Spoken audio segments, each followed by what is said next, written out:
বেশ কিছু ব্রেকিং খবর আছে। আমি প্রতিটা খবর আপনাদেরকে আজকে মানে প্রথমে শিরোনাম, পরবর্তী একটু বিশ্লেষণ আকারে তুলে ধরার চেষ্টা করব। প্রথম যে খবরটি সেটি হলো 20টি বিমান ভর্তি করে ইরানে চীন কি পাঠালো। দ্বিতীয় গুরুত্বপূর্ণ খবর, নর্থ কোরিয়া পৃথিবীকে চমকে দিয়ে ইরানকে এমন একটি সারপ্রাইজ প্রস্তাব দিল যেটা আমেরিকার বুকে কাঁপন ধরে গেছে। 3 নম্বর, তুরস্ক পাকিস্তান ইরানের যৌথ সামরিক বাহিনী গঠনের প্রস্তাব। পাশাপাশি ডোনাল্ড ট্রাম্প ইরানকে দুটো পথ বেছে নিতে বলেছেন, এক চুক্তি অথবা আত্মসমর্পণ। কোনটা করবে ইরান? এছাড়া আরো অনেকগুলো খবর থাকবে। প্রথমেই আমি আসি ডোনাল্ড ট্রাম্পের খবরটি দিয়ে। ডোনাল্ড ট্রাম্প ইরানকে যে প্রস্তাবটি দিয়েছেন সেই প্রস্তাবে কি ছিল সেটা আগে আপনাদের একটা নজর জানাবার চেষ্টা করছি। আপনারা শুনতে এবং দেখতে পাচ্ছেন, কোনো প্রবলেম হচ্ছে না তো? প্রবলেম হলে আমাকে একটু কমেন্ট করে জানাবেন। তো আমাদের ট্রাম্প কাকু বলছেন ইরানের সামনে দুটি পথ খোলা, এক চুক্তিতে আসো, দুই আত্মসমর্পণ করো, এছাড়া আর কোনো পথ খোলা নেই। মার্কিন প্রেসিডেন্ট ডোনাল্ড ট্রাম্প বলছেন আমরা না চাইলে ইরানের কাছে কিছুই পৌঁছায় না এবং একটি চুক্তি বা পূর্ণ আত্মসমর্পণ সম্পূর্ণ না হলে কিছুই পৌঁছাবে না। মানে পুরো ইরানকে একা করে ফেলবে, নিঃসঙ্গ করে ফেলবে এবং চারদিক থেকে ঘিরে ফেলবে, হয়তো এই কথাটি বা হুমকিটি দিচ্ছেন। এর আগে ট্রাম্প বলেছিলেন ইরানের সঙ্গে একটি চুক্তি আসন্ন এবং সোমবার আলোচনা শুরু হবে। কিন্তু এই ব্যাপারে ইরানের পররাষ্ট্র মন্ত্রণালয়ের মুখপাত্র ইসমাইল বাগাই বলেছেন ওমানের সঙ্গে হরমুজ প্রণালীতে যে নতুন নৌপথ নিয়ে আলোচনা চলছে সেটি হবে একটি একক পথ, যেখানে প্রবেশ ও প্রস্থানের জন্য আলাদা লেন থাকবে। যুক্তরাষ্ট্রের সঙ্গে আলোচনা প্রসঙ্গে বাঘাই বলেন কোনো প্রতিনিধি দল গ্রহণ বা ইরানি প্রতিনিধি দল পাঠানোর পরিকল্পনা নেই। ইসরায়েলের জন্য আজকে আরেকটি দুঃসংবাদ আছে। তার আগে আমেরিকা যে ইরানকে নিয়ে কথাগুলো বলেছে যে আমাদের সাথে ইরানের আলোচনা চলছে, এটাকে নাকচ করে দিয়েছে ইরান, বলছে যে না, আমাদের সাথে কোনো প্রকার আলোচনা হচ্ছে না।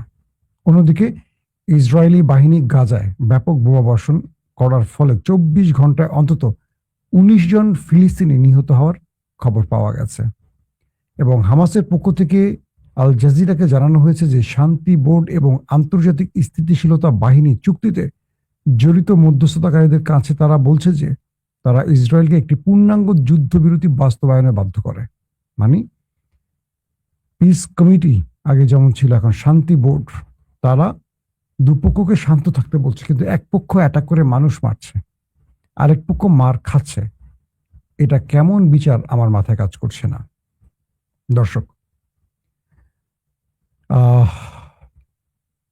দ্বিতীয় যে গুরুত্বপূর্ণ খবর সেটি হলো নর্থ কোরিয়া। তারা একটু অবাক করে দিয়েছে। তারা বলছে ইরান যে ঘোষণা দিয়েছে, তারা বা ইরানের মন্ত্রীরা বা ইরানের গুরুত্বপূর্ণ অফিসিয়ালরা বলছেন তাদের জনগণকে 2 বছরের জন্য সবাই প্রস্তুত থাকেন দুর্ভোগ পোহাবার জন্য। অর্থাৎ ইরান আমেরিকার সাথে একটা যুদ্ধে প্রায় 2 বছর লড়তে পারে সেই প্রস্তুতি নিয়ে মাঠে নামছে এবং ইরান বলছে এই 2 বছর আমেরিকা বা শত্রুর সাথে লড়াই করার জন্য মানসিক শক্তির সাথে আমাদের যে বিষয়টি প্রয়োজন সেটি হলো সামরিক শক্তি। আলহামদুলিল্লাহ আমাদের কাছে 2 বছর লড়াই করার মতো অস্ত্র আছে, মানে মিসাইল, ড্রোন, এভরিথিং আছে, যেখানে আমেরিকার 15 দিনের মতো আছে বা 1 মাসের মতো আছে। আমেরিকা 1 মাসে লড়াই করতেই এই হামলাটি করতে চেয়েছিল, আর ইরান বলছে তাদের কাছে 2 বছরের প্রস্তুতি আছে। তাই দেশের জনগণকে বলছে আপনারা 2 বছরের জন্য একটা প্রস্তুতি নেন। এখানে এই সময়টিতে যে দুর্ভোগ হবে সেটা আপনারা মেনে নিতে হবে। এরপর উত্তর কোরিয়া থেকে বলা হয়েছে যে ইরানের যদি কোনো মিসাইল শেষ হয়ে যায়, উত্তর কোরিয়া ইরানকে মিসাইল দিতে প্রস্তুত। অর্থাৎ যখনই ইরানের মিসাইল শেষ হয়ে আসবে, যেন ইরান আমেরিকার সাথে পরাজিত না হয়, ইরানকে বাঁচিয়ে রাখার জন্য বা ইরানকে যুদ্ধে টিকিয়ে রাখার জন্য উত্তর কোরিয়া তার সকল মিসাইল ভান্ডার প্রয়োজনে ইরানকে দিয়ে দেবে। এবং তিনটি দেশ ইরানকে আশ্বাস দিয়েছে, একটি চীন, একটি রাশিয়া, একটি উত্তর কোরিয়া। উত্তর কোরিয়ার এই ঘোষণাটা আমেরিকার জন্য খুব কঠিন হয়ে গেছে, কারণ আমেরিকা ইরানের মিসাইল ভান্ডার সম্পর্কে কোনো তথ্য জানে না। সাম্প্রতিক সময় সিআইএ কে প্রেসিডেন্ট ট্রাম্প জিজ্ঞেস করছিলেন যে ইরানের ভেতরে কি পরিমাণ মিসাইল এবং ড্রোন আছে। সিআই সঠিক তথ্য দিতে পারেনি।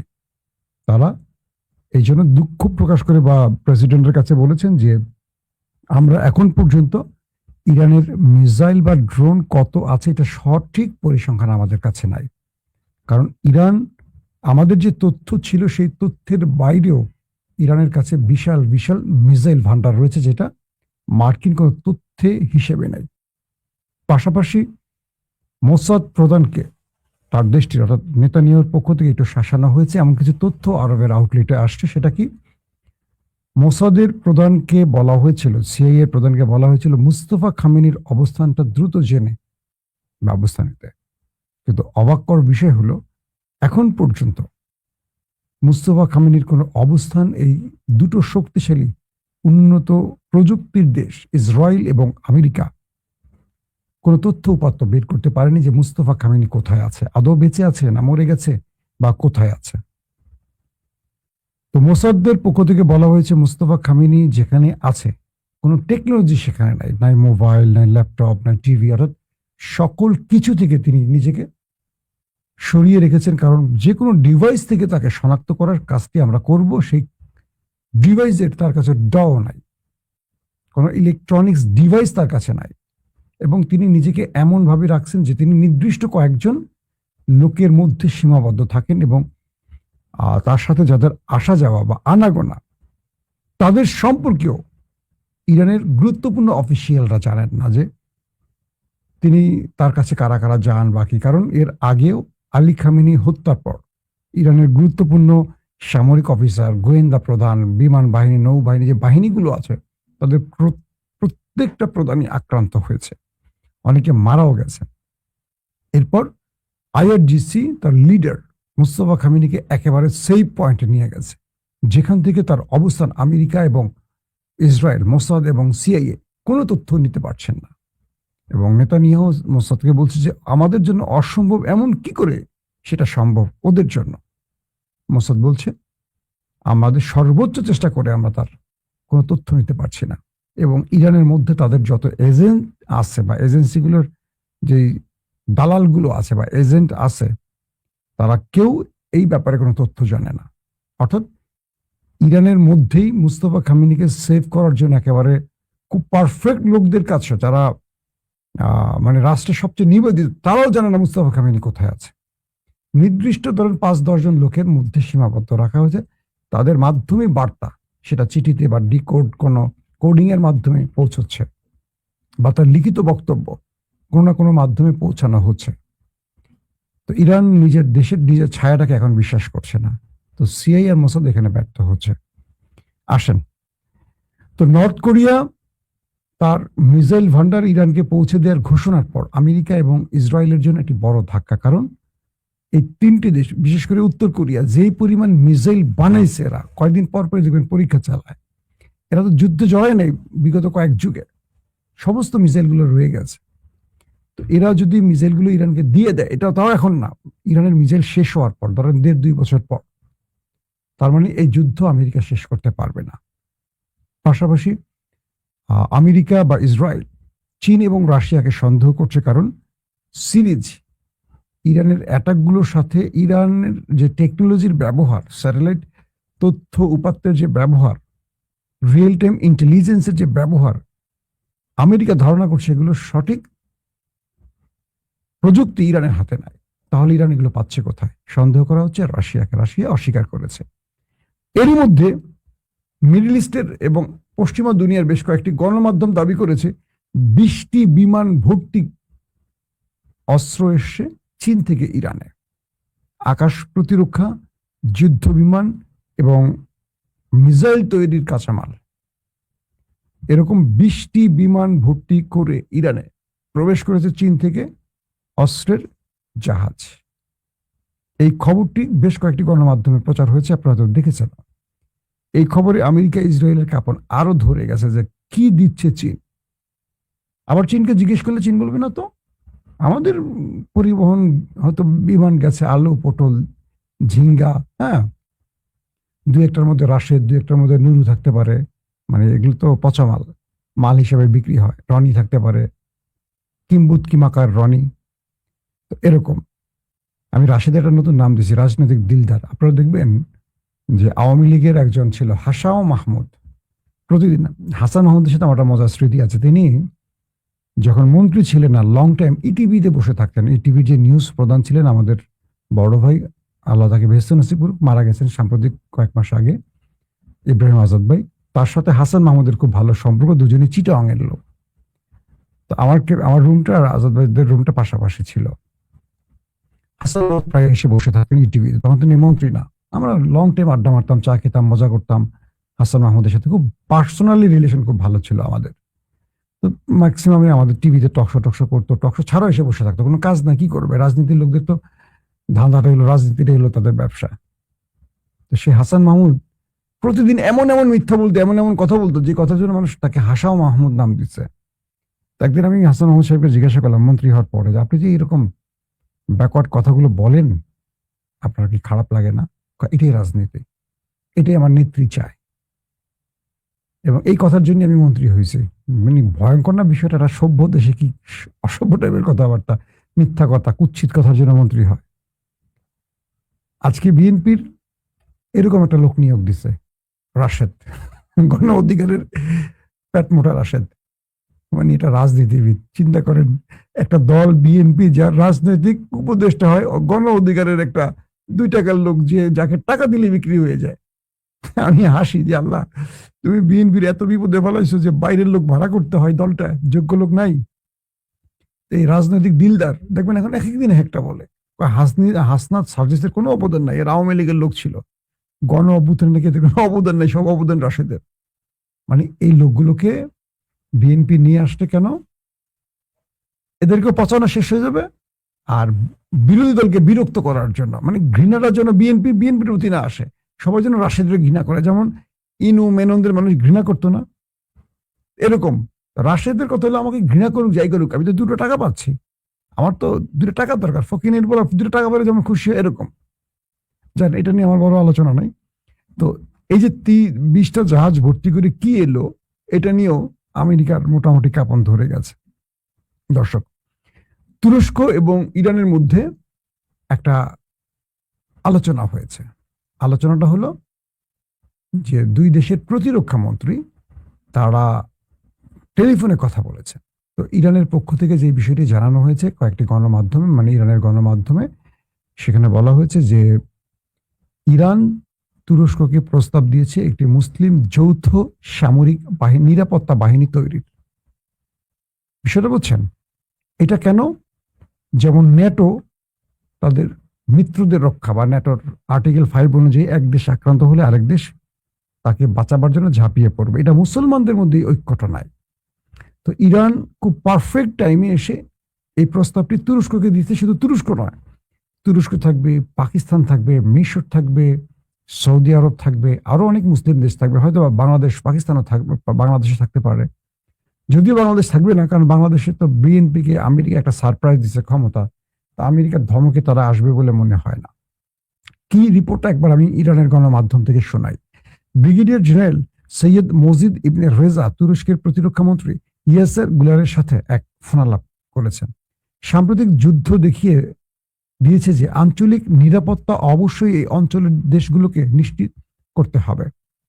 ইরান, তুরস্ক, পাকিস্তান, সৌদি আরব, মিশর এবং অন্যান্য মুসলিম দেশগুলোকে নিয়ে একটি নিরাপত্তা জোট গঠনের প্রস্তাব ইরান দিয়েছে তুরস্ককে। তিনি বলেন, আঞ্চলিক স্থিতিশীলতা পুনরুদ্ধারের লক্ষ্যে এবং বন্ধুত্বপূর্ণ ও প্রতিবেশী দেশগুলোর অনুরোধে যুক্তরাষ্ট্রের সঙ্গে যুদ্ধবিরতি সমঝোতা স্মারকটি স্বাক্ষরিত হয়েছিল। তবে তিনি আরো বলেন, ওয়াশিংটনের কথা ভঙ্গের দীর্ঘ ইতিহাস থাকায় অপর পক্ষের উপর ইরানের কোনো আস্থা নেই এবং যে কোনো লঙ্ঘনের যথাযথ জবাব দিতে দেশটির সশস্ত্র বাহিনী পুরোপুরি প্রস্তুত রয়েছে। ইরানের শীর্ষ প্রতিরক্ষা কর্মকর্তা গাজা, লেবানন, সিরিয়া ও ইরানের ইসরায়েলি কর্মকাণ্ডের নিন্দা জানিয়ে বলেন, মার্কিন সমর্থন জায়নবাদী শাসনকে টিকিয়ে থাকতে দীর্ঘায়িত করেছে। অর্থাৎ আমি একটু বুঝিয়ে বলি, রিপোর্ট অনেক সময় পড়লে আপনাদের ধরতে কষ্ট হয়। তারা বলছে যে আমেরিকা জায়নবাদীদের এমনভাবে লালন করছে, লেবানন, গাজা এবং বিভিন্ন অঞ্চলে তারা অ্যাটাক করছে, কিন্তু মুসলমানরা কার্যত কোনো ব্যবস্থা নিতে পারছে না, কিছু করতে পারছে না। তো এখন যদি এই মুসলমানদের জাতীয় একটা মানে তাদের নিরাপত্তা বা যৌথ নিরাপত্তা বা যৌথ সামরিক বাহিনীর যে প্রস্তাব এটা তৈরি হয়, তখন মুসলমানরা সম্মিলিতভাবে ওদেরকে সাইজ করতে পারবে, ওদের বিরুদ্ধে যে কোনো মুসলিম রাষ্ট্রের পক্ষে দাঁড়াতে পারবে। তো এই প্রস্তাবটি পছন্দ হয়েছে তুরস্কের। তুরস্ক এই ব্যাপারে সম্মতি জানিয়েছে এবং তারা বলছে তুরস্ক হয়তো যেহেতু ন্যাটোর দেশ, একটা ভাষাগত পরিবর্তন দিয়ে এই যাত্রাটা করতে পারে। কিরকম? সন্ত্রাস বিরোধী চুক্তি। তুরস্ক বলবে এটা আমাদের প্রতিবেশী, যেহেতু আঞ্চলিক দেশ, তুরস্ক, পাকিস্তান, ইরান, এটা কিন্তু সব প্রতিবেশী দেশ। ইরানের সাথে তুরস্কের বর্ডার, ইরানের সাথে পাকিস্তানের বর্ডার, পাকিস্তানের সাথে আফগানের বর্ডার, আফগানের সাথে ইরানের বর্ডার, ইরানের সাথে কুয়েত, এরকম ইরাক, এই বর্ডারগুলো আছে। সবকিছু মিলে আঞ্চলিক দেশগুলোর মধ্যে এই যৌথ সামরিক চুক্তিটি আগামী দিনে আমেরিকার বিরুদ্ধে, এবং এই মুসলিম দেশগুলো এইটুকু বুঝছে যে আমেরিকাকে গালফ থেকে, আরব দেশ থেকে তাড়াতে হলে এই চুক্তিটা খুব জরুরি, এবং কেউ চায় না আরবের বা এই অঞ্চলে আমেরিকা থাকুক। এবং এটাই ইরানের মূল কৌশল, যে এখানে তারা সামরিক একটা যৌথ বাহিনী তৈরি করলে আমেরিকা চলে যাবে। আমেরিকা চলে গেলে ইসরায়েল ফুস বেলুনের মতো শেষ, কারণ তখন পুরোটাই কন্ট্রোল থাকবে ইরানের হাতে। গাজায় আক্রমণ বলবেন, লেবাননে আক্রমণ, ওলাই সাহস মরে গেল আর করবে না।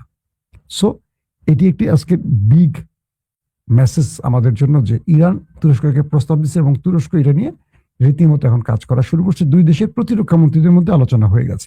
পাশাপাশি যুদ্ধ পরিস্থিতি নিয়ে আব্বাস আরাকচি, ইরানের পররাষ্ট্রমন্ত্রী, পাকিস্তানের পররাষ্ট্রমন্ত্রী ইসাকদার এবং ওমানের পররাষ্ট্রমন্ত্রীর সাথে কথা হয়েছে।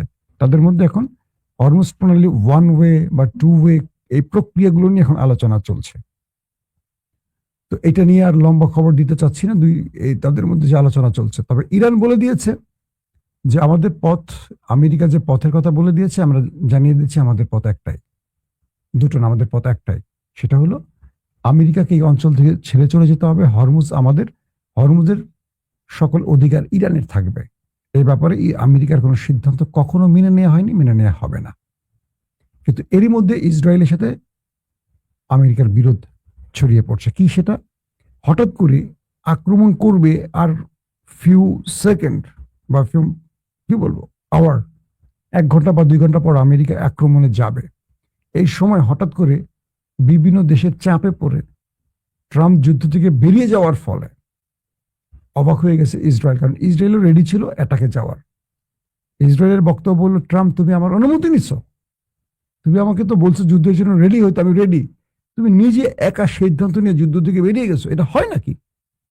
এখন ইসরায়েলের স্বপ্ন ভঙ্গ হয়ে গেছে। ইসরায়েল যে কোনো ভাবে আমেরিকাকে দিয়ে ইরানকে শেষ করতে চায়, নিজে তো পারে না আমেরিকাকে দিয়ে, কিন্তু আমেরিকা বারবারই মাইনকে চিবায় পরে আটকে যায়। কেচকির মধ্যে ট্রাম্পের টুটু টুটু আটকে গেছে আর কি, টুটু টুটু। তো আমার ট্রাম্প কাকুরে নিয়ে আর কি বলবো, সে প্রতিদিনই হুমকি দেয়, নিজে আবার ভয় পালায়। বুঝছেন, এই দশা হলো আমার ট্রাম্প কাকু। ট্রাম্প কাকুর জন্য একটু বেশি বেশি দোয়া করবেন আপনারা, সে মানসিক ভাবে খুব সুস্থ অবস্থায় নেই। ইমরান খানের খবরটা দিয়ে শুরু করতে চাই। আজকে মধ্যপ্রাচ্য কি বলে যুক্তরাজ্য কয়েকটি গণমাধ্যম দাবি করছে তারা, যে অবজারভার সহ আরো কয়েকটি গণমাধ্যম, যে তৃতীয় একটি আলোচনা বা লবিং গ্রুপ কাজ করছে আন্তর্জাতিকভাবে ইমরান খানের মুক্তির বিষয়ে আলোচনার জন্য। ইমরান খান প্রায় 3 বছর জেলে আছেন। তিনি 2018 থেকে 22 পর্যন্ত ক্ষমতায় ছিলেন। তারপর তাকে জেলে নেওয়ার পর এখন পর্যন্ত স্টিল 3 বছর তার জেলখানা থাকা হয়ে গেছে। এবং তার বিরুদ্ধে যে অভিযোগে জেলখানা নেওয়া হয়েছে, দুর্নীতির অভিযোগ, যে পাকিস্তানের তিনি একমাত্র লোক যার বিরুদ্ধে 1 টাকার দুর্নীতির প্রমাণ হয়নি ক্ষমতা ছাড়ার পর। শুধু তাকে জেলে ঢোকানোর জন্য পাক সেনাবাহিনী তার বিরুদ্ধে কিছু ফেক মামলা করছে, যেমন বাংলাদেশে সবচেয়ে বড় চোরেরা মামলা করে। দেখবেন সবচেয়ে বড় চোরেরা, ক্ষমতায় বসে চোরেরাই আবার মামলা করে, কাদের বিরুদ্ধে? যারা নিরাপরাধ মানুষ। তো বাংলাদেশ এবং পাকিস্তানের রাজনীতির টাইপটা প্রায় একরকম। তো বলা হচ্ছে যে ইমরান খানের জন্য আলোচনা চলছে, কারণ তার শারীরিক অবস্থা খুবই খারাপ, তার পরিবারের সাথে তার কোনো যোগাযোগ নাই, না সন্তান, না বোন, না কারোর সাথে, এবং তাকে একটা অন্ধকার ঘরে রাখা হয়েছে। জুলফি বুখারী, তার আন্তর্জাতিক সম্পাদক, তিনি দাবি করছেন যে তাকে দ্রুত, মানবিক কারণে হলো, তাকে বাঁচানোর জন্য হলো মুক্তি দেওয়া খুব জরুরি। কিন্তু আসিফ মনির তাকে নিয়ে ভয় পাচ্ছেন, কারণ এখন পর্যন্ত তাকে জেলে নেওয়ার পর পাকিস্তান স্বাভাবিক হতে পারেনি।